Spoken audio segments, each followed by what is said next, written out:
What's up everyone, Vu of Envu Films back with another video, and today I'm going to review the Sony 24-50G lens, and I'm going to compare it against my 24-70 GM2 and my Tamron 20-40 that I should have sold a long time ago, but I still have. But thankfully I can compare it with the 24-50 and hopefully help you make a purchase decision. And of course, my stubborn piece of YouTube douchebag trash decided I wanted to film outside today, regardless of what's going on. It's a nice sunny day, and of course a nice sunny day, my neighbor's over there with the pool. I've got a bunch of douchebag music playing. Hopefully you cannot hear it in this footage. And of course, springtime, there's a bunch of Latinos out here cutting my neighbor's grasses, and they're making a bunch of noise also, so hopefully you don't hear that. With that said, I'm gonna switch this 24-50G out, put the 24-70 GM2 on, just so that I could hold the 24-50G right here as I talk, so you don't think that I'm bullshitting you and that I have some other lens. Again, I purchased the lens with my own money. This was not sent to me by Sony. I'm not affiliated, or I'm not a Sony ambassador or anything like that. When it comes to YouTube reviews, you're gonna have to understand that a lot of these tube douchers don't know what the hell they're talking about, myself included. I am not the most technical videographer, photographer out there on the planet. I am not a pixel peeper. I judge my image. If it looks good to me, I film it, I take a picture of it. I don't really look at like charts. I don't even like monitor freaking histograms and all that stuff when I'm filming. I just look at the monitor as is, and if I like what I'm seeing, I'm good. If I like the exposure, the way it looks, I'm good. I'm not a technical reviewer. There's a lot of YouTubers out there that are technical reviewers, good reviewers. Some are more like real world use reviewer. I would say I'm more like that. But a lot of us don't know everything. And a lot of things that YouTubers talk about in terms of lenses and like how good it is and all that stuff, it's kind of bullshit. A lot of YouTubers talk out of their ass, and maybe I've done it before. Although I do say a lot of ridiculous stuff, I try not to say anything out of pocket when it comes to like actual facts about gear, okay?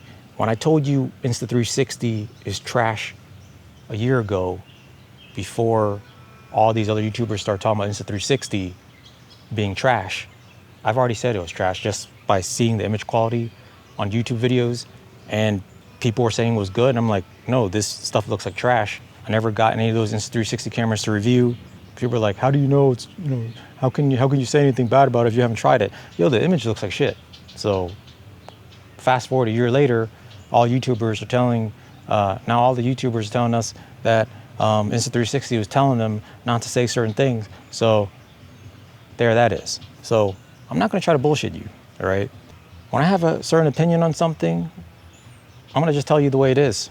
Maybe a year from now, my mind will change, but that doesn't mean in the moment that I was lying to you. So I'm gonna go ahead and switch out the lens and we'll continue the video. And I know in the previous video, I had mentioned that I wasn't sure what Sony is doing and why they created a Sony 24-50 lens. And I was hoping they could have done a 20-50 or a 24-50 f2 or something like that instead of f2.8. But I have a problem. It's not just that I have gas because of all the ethnic Vietnamese food that I'd be eating, but I really like lightweight lenses. Small, compact, lightweight lenses. The reason why I enjoy using the Sony system to begin with, and the reason why I love the Sony ZV-1, because it's small, it's compact, it's loaded with features. Right now I have a shotgun mic on the hot shoe, and it could get like a digital reading from the new DJI module, the whole 9 yards. It's just fantastic that a camera this compact with the ability to do 4K 60, full frame, 4K 120 at a 1.1 crop for pretty much right now on sale for only $1,900. I can't imagine any camera that wouldn't have a hot shoe or even a headphone output. With that said, I'm gonna talk about why I bought this 24-50G lens. I watched every single Sony 24-50G lens review before purchasing the lens. And honestly, even after watching all those reviews, it still didn't answer all my questions. There's a lot of things tube douchers say about the lens that is contradictory to each other. All of them say focus breathing is a problem. Some say it doesn't matter that much. To me, yes, there's some focus breathing, just as a lot of other Sony lenses. But to me, focus breathing is really overblown in this YouTube space, because they always say focus breathing is bad for video, but when you watch Hollywood movies, you see focus breathing on the lens all the time. So I don't really know where all that's coming from. I personally don't use focus breathing compensation. I never will. I'm not gonna try to crop an image. And if for some reason it is a problem in a certain shot, I'll just do it myself in post. You're pretty much just keyframing, scale in and out on the image to adjust for that breathing or whatever. So it's not that big a deal to me. The other contradictory thing is something I think in general is pretty dumb. It's corner to corner sharpness. Some say it is fantastic corner to corner.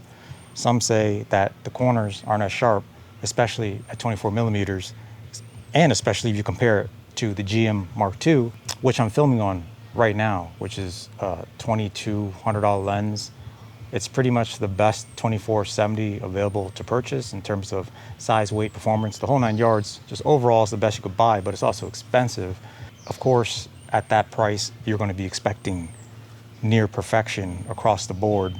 But if you're going to compare the 24-50G versus 24-70 GM Mark II, no, it's not going to be nearly as optically perfect.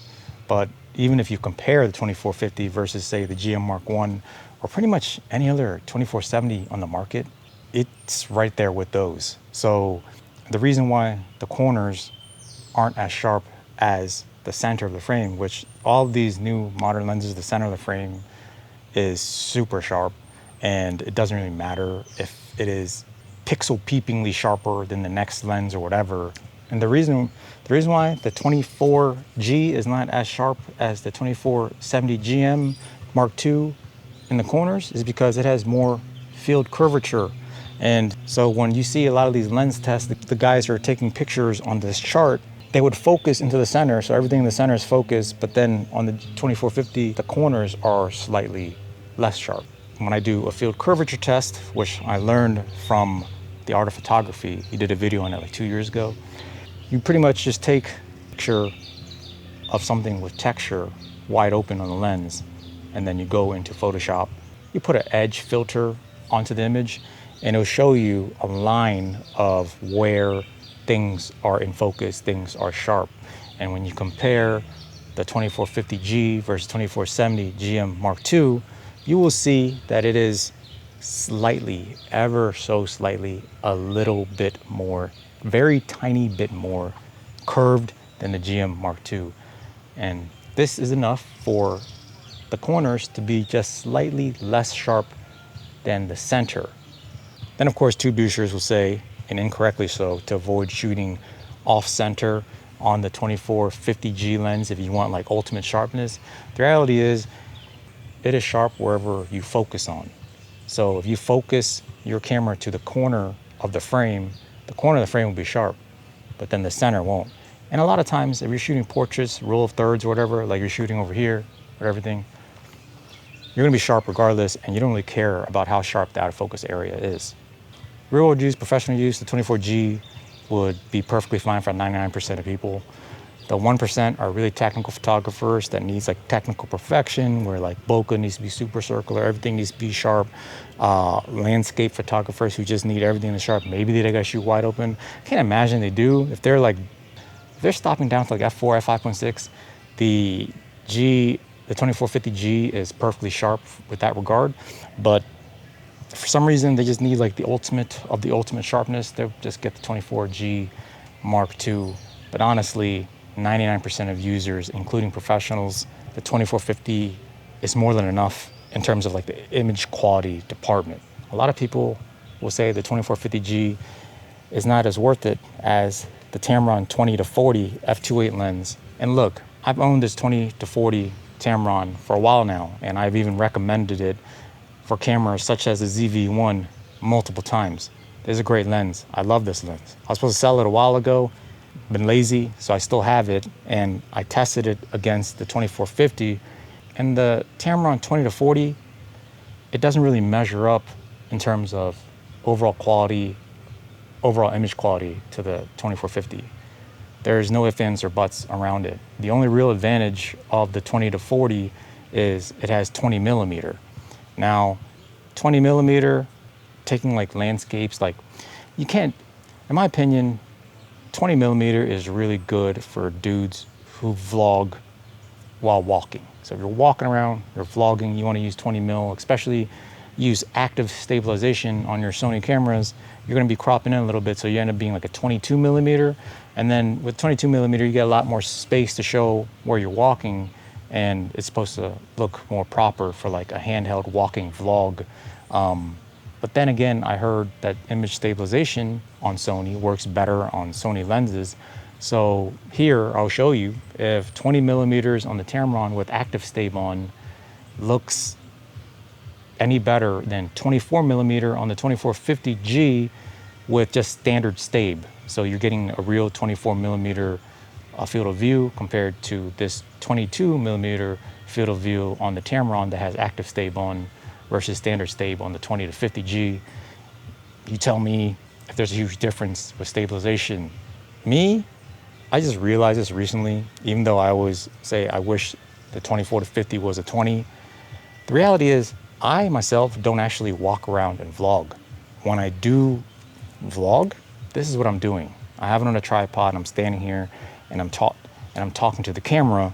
And of course, and in my opinion, 24 millimeters is the perfect focal length for a talking head like this. 20 is going to get really distorted for your face. 24, you get to stand pretty close to the camera, so obviously I could see, monitor what I'm filming. And also, if I have a shotgun mic, I could hear my voice is heard clearly. In my opinion, the 24 millimeter focal length is perfect for just tripod vlogs. So in that case, the 24-50G is actually perfect for you, for all you content creators that aren't going to be walking around and vlogging. And if you're going to just parking your camera to talk to it, 24-50 is perfectly fine. And in my opinion, I much prefer having a 50 versus only a 40, because 50 actually gives you a nice squared off look, whereas 40 is kind of close to 35, and 35 is not as squared off clearly as a 50 if you're just trying to get like a nice squared off compression of a 50. You get it here with the 24-50G, and with that extra compression, you get a little bit more shallow depth of field if that is what you're looking for. Also, again, the size difference between these two lenses here is not very noticeable, and the weight also, even though I think the Tamron 20-40 is lighter on paper, I don't really necessarily feel it here when it's on my hand. So, I mean, you're talking about left testicle versus right testicle here. You know, one sags a little bit more than the other, but can you really tell while you're walking? Maybe if you're African American, not me, obviously. So I'm going to switch my 24 GM2 with this 24-50. So now I'm using the 24-50G lens for this talking head BS shot.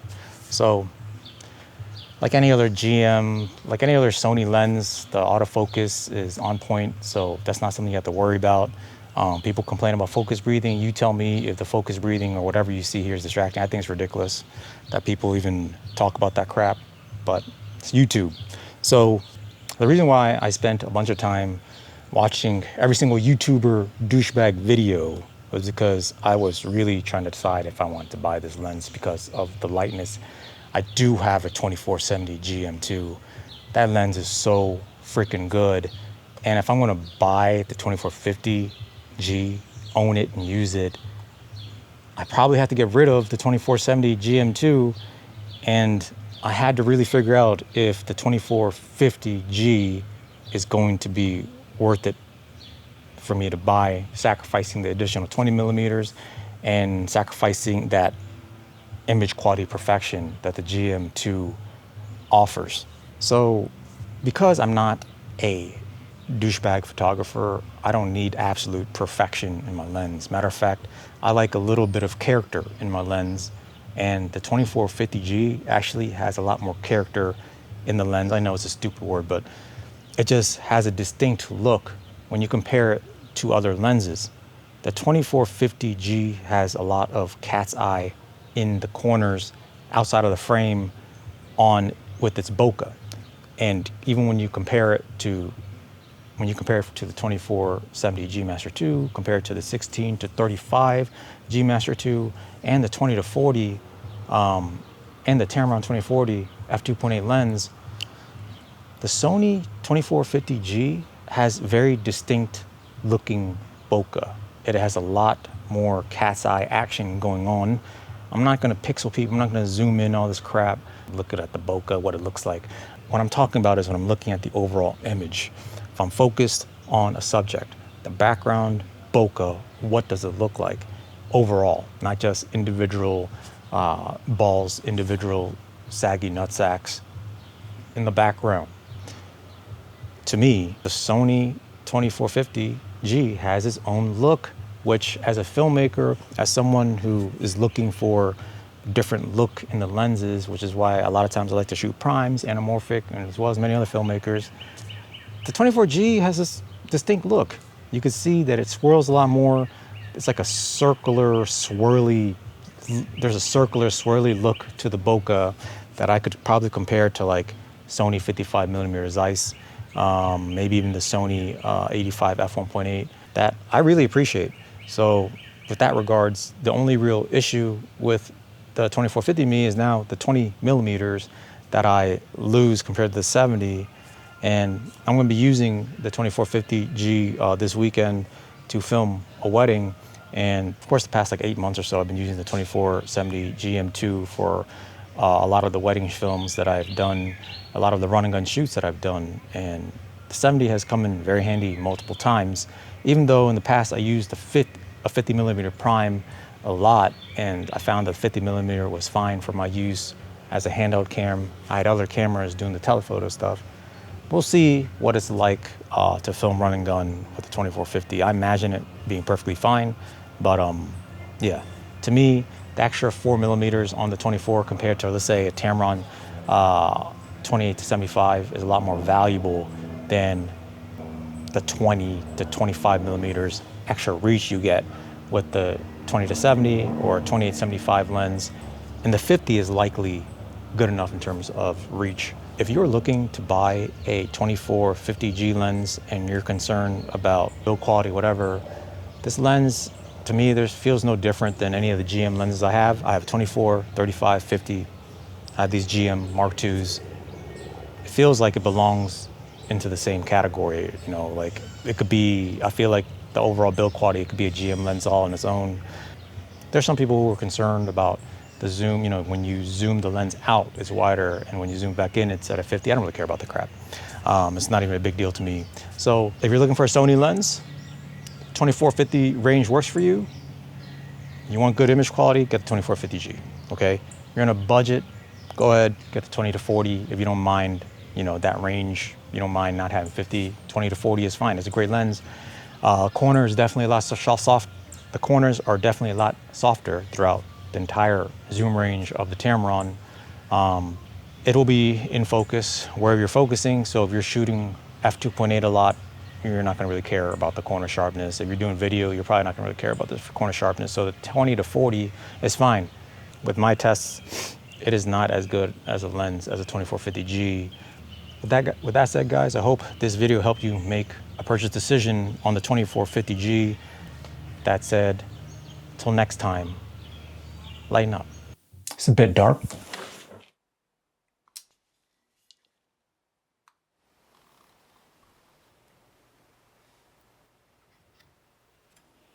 Looks better. Oh my God, your lady, it look like trash. You ain't got no manicures to do today? If you want to be the best, if you want to be professional, if you want to be award-winning, you need more RGB, LGBTQ, ABCD, EFG lighting. What the hell are you talking about now? Let me show you.